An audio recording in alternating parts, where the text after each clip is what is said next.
Bonjour à tous et bienvenue sur Yatai, votre chaîne dédiée à la cuisine japonaise. Cette semaine, je vous apprends à faire un grand classique, la soupe miso, avec uniquement des produits de base. C'est parti, let's go!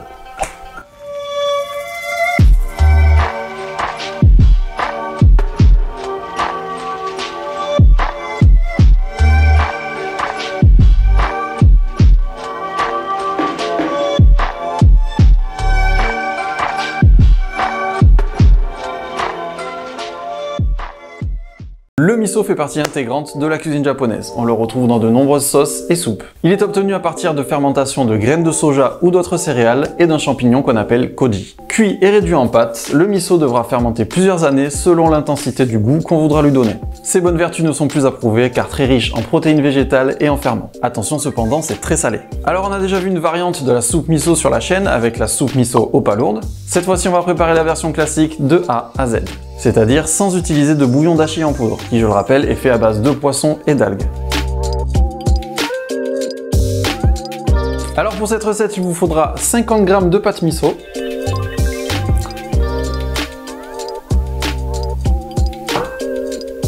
n'hésitez pas vraiment à prendre de la pâte miso de qualité, c'est ce qui va vraiment donner le bon goût à votre soupe, et ça se conserve très longtemps vu que c'est un produit fermenté. 10 g d'algues kombu,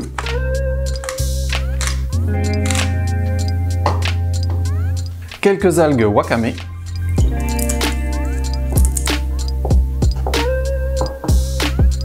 quelques grammes de katsuobushi. Alors le katsuobushi, c'est de la bonite séchée et fumée, râpée en copeaux. Je vous conseille de mettre 10 g par litre. Si ensuite vous voulez augmenter l'intensité du goût, vous pouvez monter jusqu'à 20 g. Fabriqué en Bretagne, je savais même pas qu'on en faisait en France. Makurasaki France, invitez-moi dans vos usines, je veux filmer ça. Du tofu. Et de la cébette. Alors niveau légumes, vous mettez ce que vous voulez. Moi je vous montre la recette, on va dire traditionnelle. Après à vous d'adapter avec des champignons, des oignons émincés, ce que vous voulez. Je vais vous montrer la recette pour 1 litre d'eau, ça fait environ 4-5 personnes. Maintenant, on va faire le bouillon dashi. D'abord, on va s'occuper de l'algue kombu. Ce sera la base de notre bouillon avec la bonite. Avec un linge humide, vous allez enlever le dépôt blanc qu'il y a sur les feuilles d'algues et les réhydrater au moins 20 minutes.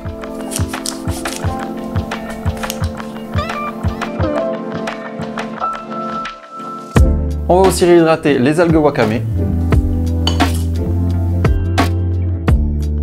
En attendant, on va tailler la cébette et le tofu.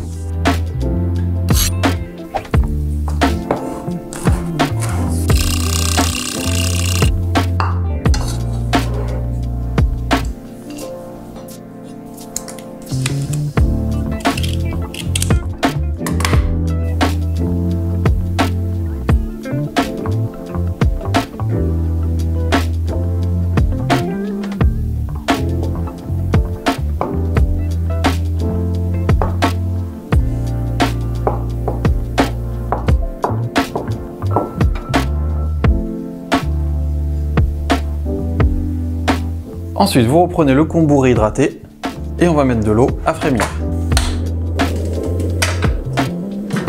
1 litre d'eau. Et on ajoute les algues. Surtout ne pas faire bouillir les algues kombu, ça va nous donner un goût amer dans le bouillon.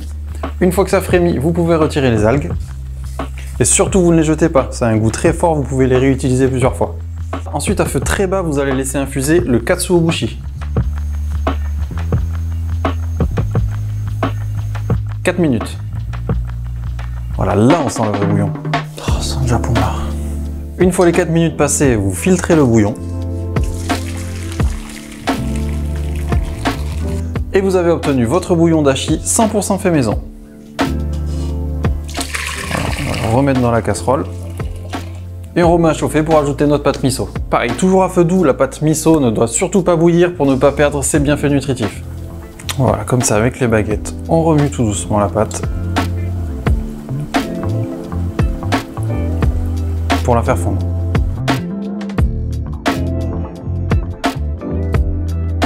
Et voilà, la base de la soupe miso est terminée. À ce stade-là, vous goûtez, si ce n'est pas assez salé pour vous, vous pouvez rajouter un peu de pâte miso. Si c'est trop salé, au contraire, vous rajoutez de l'eau. On va aussi récupérer nos algues wakame. Maintenant qu'on a tous nos ingrédients, on peut passer au dressage. Au fond de votre bol, vous disposez quelques morceaux de tofu, des algues wakame, 2-3 louches de soupe miso,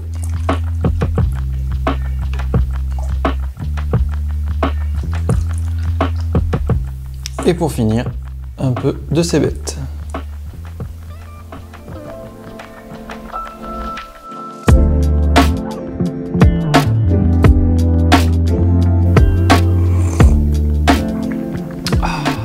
Et voilà, la vidéo est terminée. Comme d'habitude, si la recette vous a plu, n'hésitez pas à me mettre un pouce en l'air, un commentaire et partager la vidéo au maximum, ça me ferait super plaisir. Et nous, on se retrouve la semaine prochaine pour une nouvelle recette. Jana!